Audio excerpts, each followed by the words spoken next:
जो महाजंग की स्थिति है वो यहाँ रुकती हुई थमती हुई नजर नहीं आ रही है। ऑलरेडी दुनिया के अलग अलग देशों में टकराव है। रूस यूक्रेन में तो 2.5 साल से ज्यादा हो गए युद्ध चलते हुए, और इधर ईरान और इजरायल के बीच में भी टेंशन लगातार बढ़ रही है।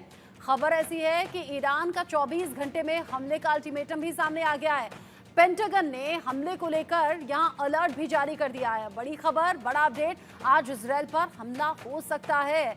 जो जानकारी है, ईरान अब चौतरफा अपनी ताकतों को टटोल रहा है और चौतरफा ताकत इकट्ठा करते हुए अब इजरायल पर हमले की फुल प्रूफ प्लानिंग यहां ईरान ने कर ली है। ईरान की युद्ध नीति क्या है, किस तरीके से ये महाजंग के हालात हैं, ये आप जानिए। अब ये जो महाजंग के हालात हैं, इसमें ईरान लगातार धमका रहा है, हिजबुल्लाह तो मिसाइल तक इजरायल पर दाग रहा है, और उधर इजरायल ने कर ली है अपनी तैयारी, वो भी अंडर वाटर बंकर में वो युद्ध की रणनीति तैयार कर रहा है। लेकिन ईरान की क्या है युद्ध नीति, ये आप जानिए। ईरान जो लगातार प्रॉक्सी संगठनों पर इजरायल पर चौतरफा हमला करने की प्लानिंग कर रहा है।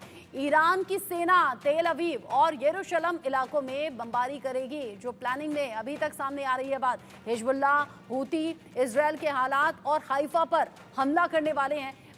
इजरायल के इलाक पर भी हमला होगा। प्रॉक्सी संगठन एयरबेस और मिलिट्री बेस को नुकसान पहुंचाएंगे। आईडीएफ गोदाम पर भी हमला करेंगे, और ये वो इलाके हैं जहां जहां हमला करने से इजरायल को होगा भारी नुकसान। आप समझिए कि इजरायल की उन शक्तियों पर हमला जिससे कि इजरायल पलटवार कर सके, यानी कि सेना से जुड़े हुए सामान, आईडीएफ के गोदाम, एयरबेस पर हमला, ये सभी वो हिस्से हैं जिससे इजरायल पर अगर चोट हुई तो नुकसान बड़ा होगा। क्योंकि अभी तक तो इजरायल यही कहता है कि जो हमले हुए या जो रॉकेट दागे गए वो इक्का दुक्का इधर उधर गिरे हैं, उससे कोई नुकसान हमें नहीं हुआ है। साथ ही साथ मैक्सिमम सिचुएशन ऐसी रही है कि जब हमले किए गए, यानी कि जब रॉकेट दागे गए, जब मिसाइल दागी गई, तो वो आसमान में ही खत्म कर दिए गए, यानी कि आयरन डोम से नष्ट कर दिए गए। अब ईरान और इजरायल के बीच में ये जो टेंशन बढ़ती हुई नजर आ रही है, ये अलग अलग इरादों को बयां कर रही है। ईरान जो कि अलग अलग तरीके से ताकतों को बढ़ा रहा है। हिजबुल्लाह, हूती इजरायल के इलाक और हाइफा पर हमला करने की प्लानिंग में है। हिजबुल्लाह ने तो 50 से ज्यादा रॉकेट अभी दाग ही दिए हैं, जिन्हें इजरायल ने आसमान में ही नष्ट कर दिया। और इन सब के बीच ईरान ये धमकी दे रहा है कि इस बार हमला ऐसा होगा जो इससे पहले कभी हुआ नहीं था। ईरान यहां तक कह रहा है कि इजरायल को पूरी तरीके से खत्म कर देंगे, नष्ट कर देंगे। ईरान का इजरायल को लेकर विध्वंसक अल्टीमेटम सामने आया है, जिसका जिक्र मैंने किया। इजरायल की सोच से बड़ा हमला करेंगे। आईआरजीसी की तरफ से ये कड़ी चेतावनी दे दी गई है। आईआरजीसी इजरायल पर अभूतपूर्व हमला करेंगे। साथ ही साथ आईआरजीसी ने कहा है कि ऐसा हमला करेंगे कि दुनिया देखती रहेगी।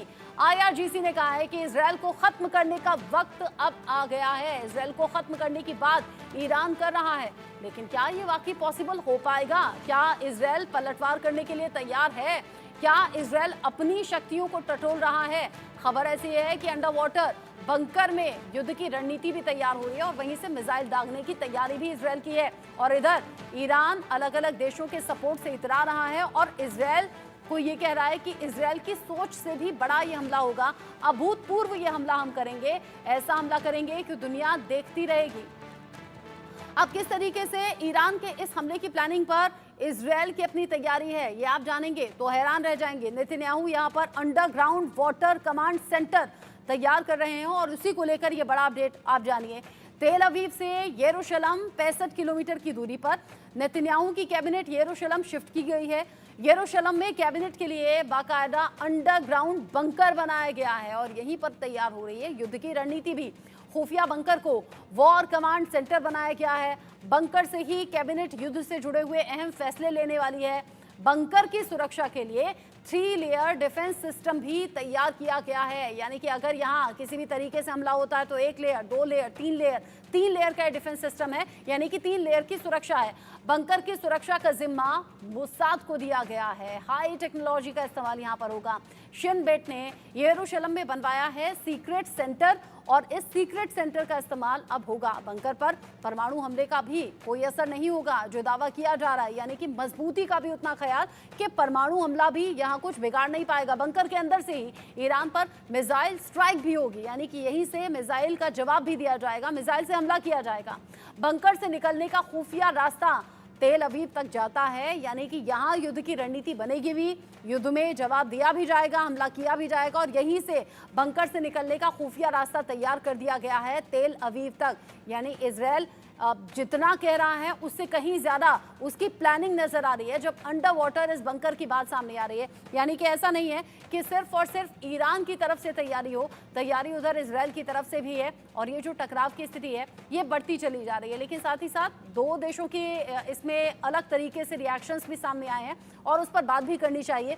जॉर्डन और सऊदी अरब, ये दो देश ऐसे हैं जो कि साफ कर चुके हैं कि ईरान के इस युद्ध में ना तो हम उसके साथ में हैं और अगर हम देखते हैं हमारी सीमा में ऊपर हमारे स्पेस में, हमारे एयर स्पेस में अगर मिसाइलें उड़ती हुई दिखी तो हम उन्हें वहीं खत्म कर देंगे। वो बात अलग है कि ईरान ने इसको लेकर दे दी है कड़ी चेतावनी कि अगर ऐसा हुआ तो फिर इसका नतीजा भुगतने के लिए भी तैयार रहें।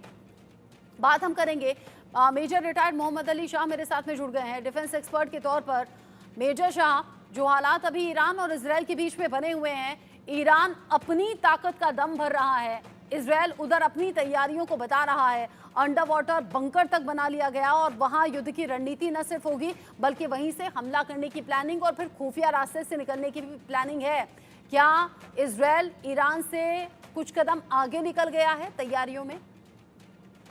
जी रत्ना जी, बिल्कुल इजराइल आगे निकल गया है, लेकिन एक बात तो है कि इजराइल का ओवर कॉन्फिडेंस था कि जैसे कि पहले वो अरब मुल्कों के साथ जो कर रहा था कि अब हम ये कर देंगे। ईरान ने फिर भी कम से कम एक सबको इकट्ठा करके सारे राष्ट्रों को, मतलब सारे जो उनके फेवरेबल हैं, केवल सऊदी अरेबिया और जॉर्डन को छोड़ के एक ईरान ने एक ऐसी रणनीति तैयार करी है जहाँ पे बहुत भीषण टक्कर होने वाली है। अब क्योंकि इजराइल को मैं पीछे हटते हुए नहीं देख रहा हूँ और ईरान ने भी ठान लिया है, तो अब ये, और ईरान को भी सपोर्ट है वहाँ जितने भी हमस हैं, हुती है, हिजबुल्लाह है, लेबनान से, सीरिया है, तो ईरान ने कॉल आउट किया है कि भाई हम अटैक करेंगे। अब क्या है कि अभी जो है रुख सऊदी अरेबिया का और जॉर्डन का, जॉर्डन और सऊदी अरेबिया तकरीबन तकरीबन मोटे मोटे तौर पे देखिए दोनों सुन्नी राष्ट्र हैं और दोनों का एक इन्होंने लैंड स्वॉपिंग भी कर रखी है।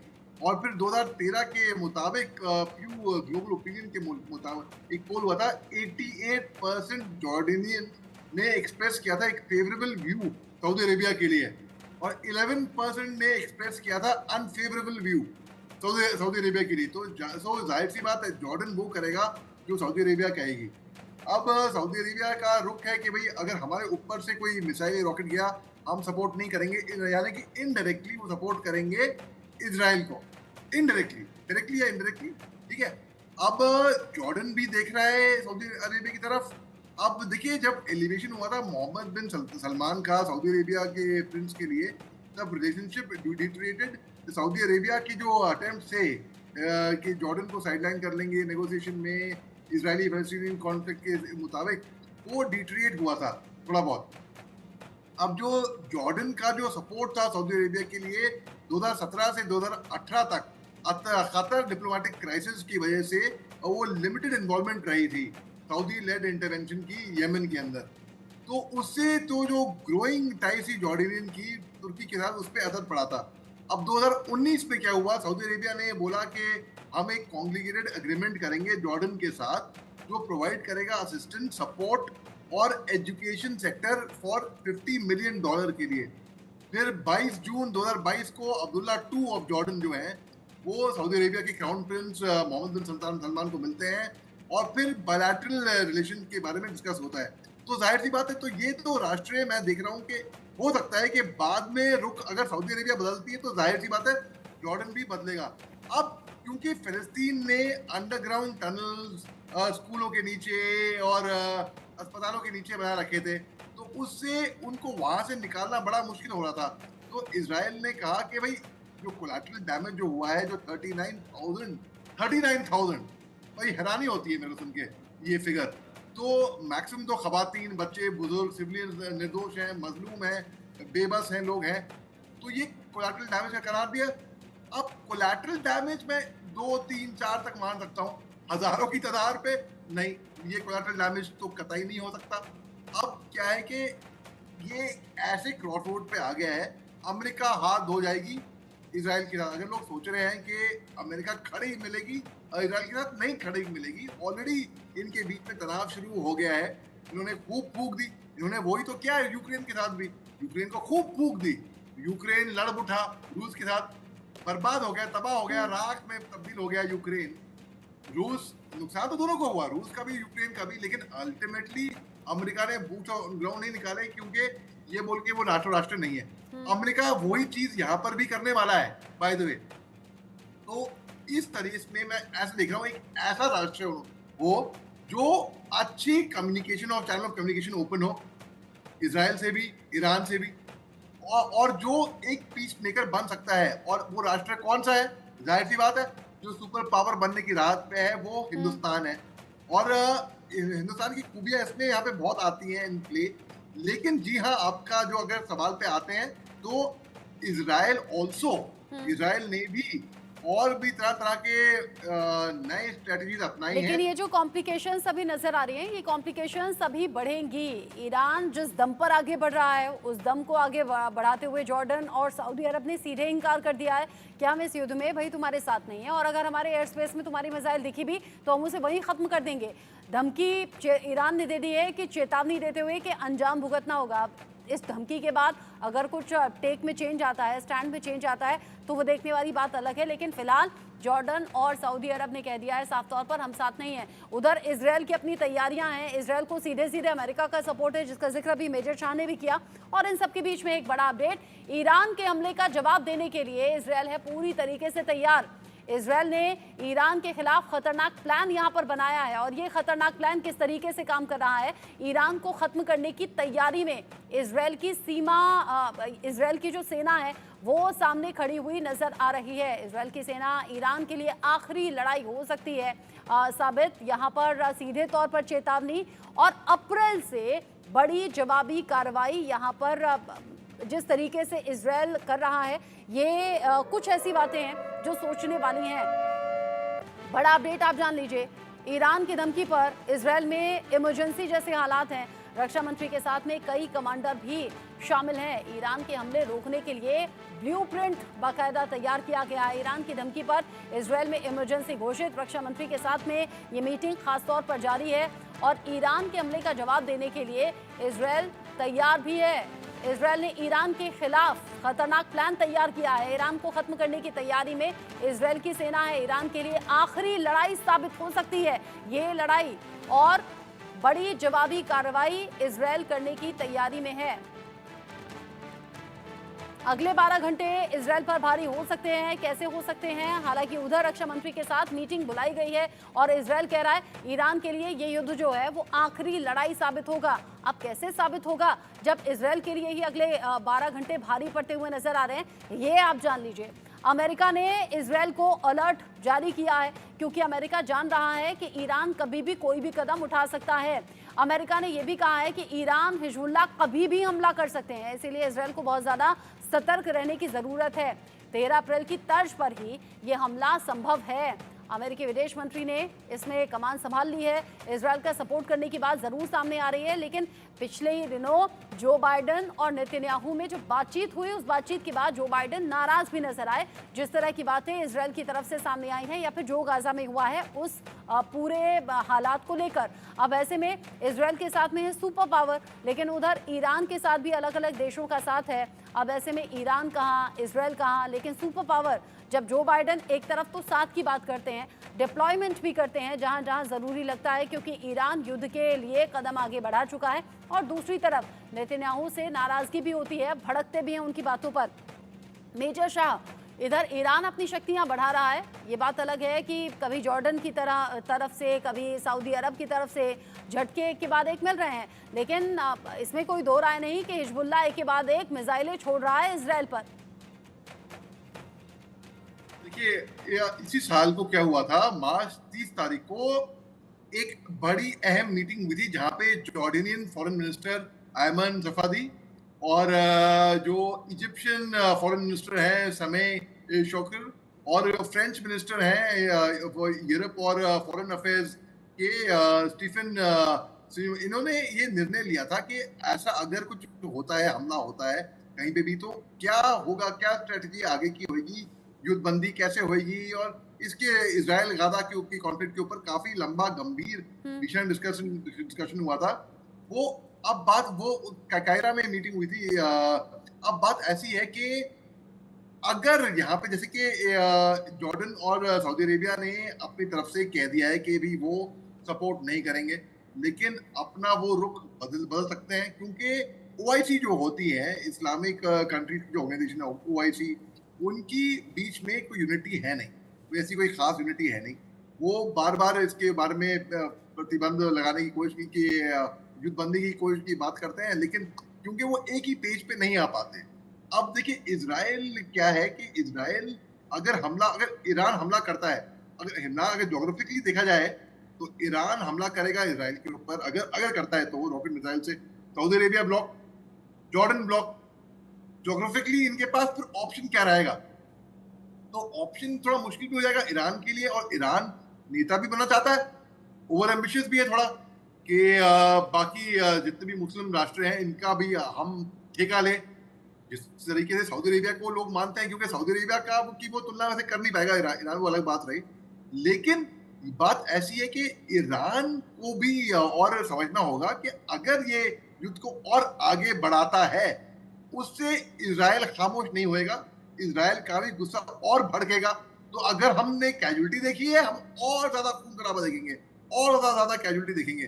तो ये जंग जो है खून खराबा कहीं पे ले जाएगा नहीं किसी को भी, सबका नुकसान होगा, सब मरेंगे इसके अंदर, और ये सुसाइडल होगा एक तरीके से अगर देखा जाए।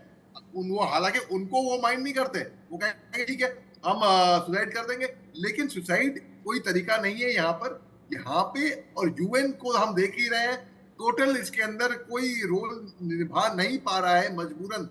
मगर जो भी थोड़ा बहुत इंटरनेशनल कोर्ट ऑफ जस्टिस में कहीं पे भी रूलिंग आई है इसराइल के खिलाफ के पक्ष में नहीं आई है, तो थोड़ा बहुत एक साइकोलॉजिकल प्रेशर यहाँ पे बनाना बहुत जरूरी है। हम्म। और ये क्योंकि और कोई प्रेशर काम नहीं कर रहा है, ये भी हाँ। शायद ना करे, ये भी शायद प्रेशर ना काम करे, लेकिन हम्म। फिर भी 1% चांस तो है रत्ना जी, कि क्या पता कोशिश करने वालों की हार नहीं होती। तो हाँ, इस तरीके से कोशिशें तो जारी हैं जी। बिल्कुल कोशिशें जारी हैं, लेकिन इन कोशिशों के बीच में ये जो युद्ध की भड़कती हुई आग है, ये शांत होती हुई कहीं किसी तरीके से दिखती नहीं। एक और अपडेट है, इजराइल पर हिजबुल्लाह ने रॉकेट अटैक किया है, जिसका जिक्र हमने अभी किया। इजराइल के 5 अलग अलग इलाके हैं जहां पर हुआ है जबरदस्त हमला। किरियत शिमोना में 50 रॉकेट दागे गए हैं। बीत हिलेल इलाके में हमलों से आग लग गई है। यहाँ हेगो शरिम, मेतुला और युवाल में अटैक किया गया है। इस अटैक के बाद जहां जहां ये मिसाइल गिरी हैं, वहां वहां तबाही के निशान नजर आ रहे हैं, क्योंकि ऐसा नहीं है कि हर मिसाइल को आयरन डोम से नष्ट कर दिया जाए, हवा से हवा में नष्ट कर दिया जाए। कहीं कहीं मिसाइलें गिरी हैं और बड़ा नुकसान भी इससे हुआ है। कई जगह आग लगने की घटनाएं भी सामने आई हैं। यहाँ युवाल में भी अटैक, हेगो शरीम में भी, मेतुला में भी अटैक। इजरायली डिफेंस सिस्टम ने इस हमले को काफ़ी हद तक नाकाम कर दिया, जैसा कि आप तस्वीरों में देख रहे हैं। लेकिन कहीं कहीं ये मिसाइल गिरी हैं। हालांकि मेजर शाह इससे पहले भी इजरायल ये कह चुका है कि ये ऐसा समझिए जैसे आतिशबाजी हो, आसमान से आसमान में ही ख़त्म कर दी जाती है, और इजरायल इसको लेकर ओवर कॉन्फिडेंट रहा है। लेकिन ऐसा नहीं है कि अगर 50 रॉकेट दागे गए तो 50 के 50 ही नष्ट हो गए। कुछ तो गिरे हैं, तभी तो तबाही है, तभी तो आग लगने की घटना सामने आई है। जी, इसका मैं आपको जरा लॉजिक समझाता हूँ मैं हल्का सा। जैसे कि 7 अक्टूबर की जो घटना हुई थी, उसमें जो आयरन डोम जो है सिस्टम जो है वो फेल हो गया था, लोग कहते हैं। देखिए बात ऐसी थी कि जिस वेलोसिटी में रॉकेट दागे गए, जिस तेजी से, जिस मुस्तैदी से, तो आयरन डोम सिस्टम उनको ब्लॉक तो कर पाया था, मगर इतनी तेज गए तो जाहिर सी बात है वो 100% फुल प्रूफ को पेनिट्रेट सब नहीं हुए, ये वापस इंटरसेप्ट नहीं हुए, कुछ पेनिट्रेट हुए।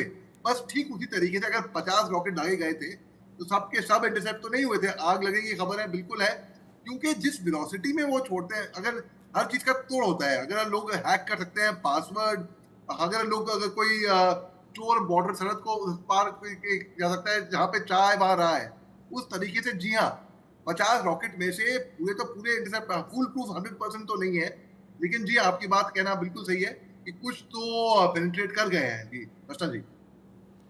जी, मेजर शाह, शुक्रिया आपका। अपने व्यूज़ इस पर रखे।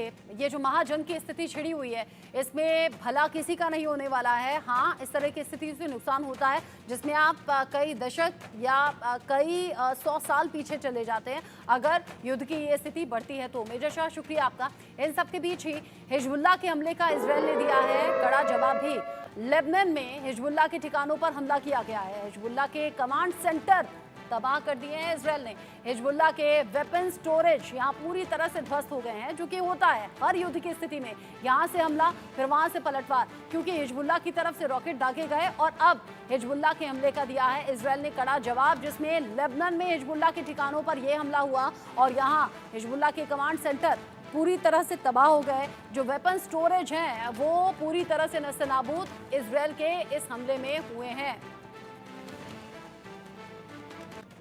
एक अपडेट और आप जानिए इन्हीं सभी हालातों के बीच में सीरिया में अमेरिकी सेना का अलर्ट जारी किया गया है। अमेरिकी सेना की तरफ से ये अलर्ट, अमेरिका सैन्य बेस में बड़ा मूवमेंट देखा गया है।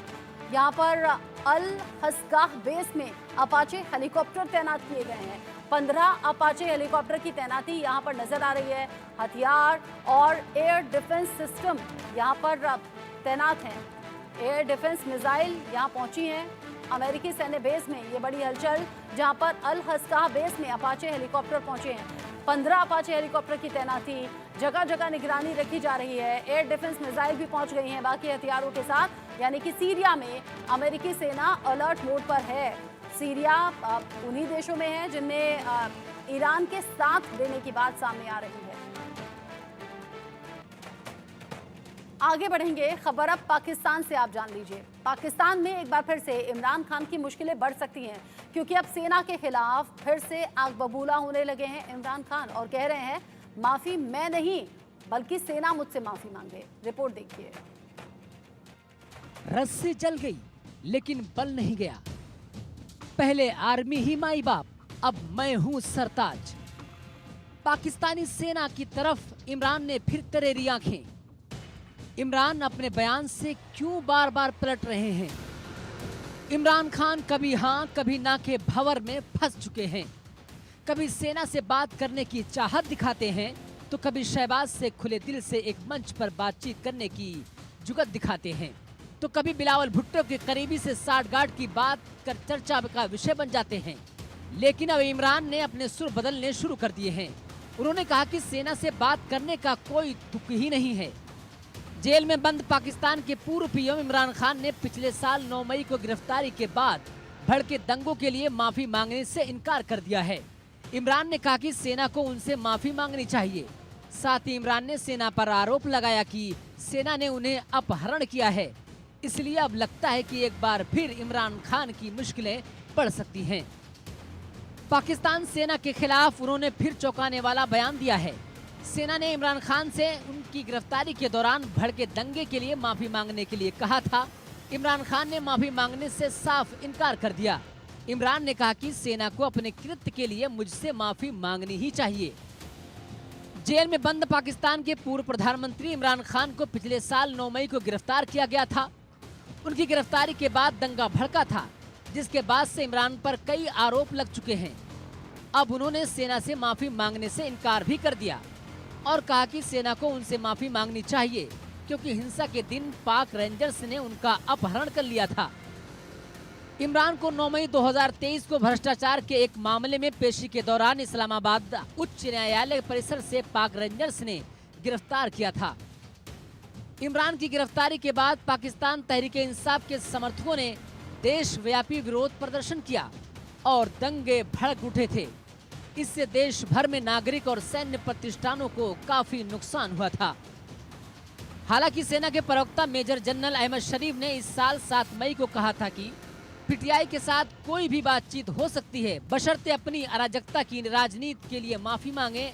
दरअसल कुछ दिन पहले इमरान खान ने सेना की तारीफ करते हुए कहा था कि पाकिस्तान में सेना की महत्वपूर्ण भूमिका है, उनके साथ रिश्ते न रखना बड़ी मूर्खता होगी। हमें अपने सैनिकों और सशस्त्र बलों पर गर्व है। मुझे जब पद से हटाया गया तो मैंने सेना के बारे में कुछ कहा, वो एक संस्था के रूप में कहा, लेकिन हमारा सैन्य नेतृत्व गलत नहीं है, उन्हें देश के खिलाफ नहीं माना जा सकता। लेकिन अब इमरान अपने ही बयान से बार बार पलटी क्यों मार रहे हैं और शहबाज सरकार और आसिम मुनीर को चुनौती दे रहे हैं? तो ऐसे में क्या इमरान बीच मझधार में फंसे हुए हैं, इसलिए सटीक डिसीजन नहीं ले पा रहे हैं? Bureau report, India news. और अब इमरान के इस रुख को देखकर लोग यही कह रहे हैं कि रस्सी जल गई लेकिन बल नहीं गया। एक छोटा सा ब्रेक यहाँ पर ले रहे हैं, लौटेंगे।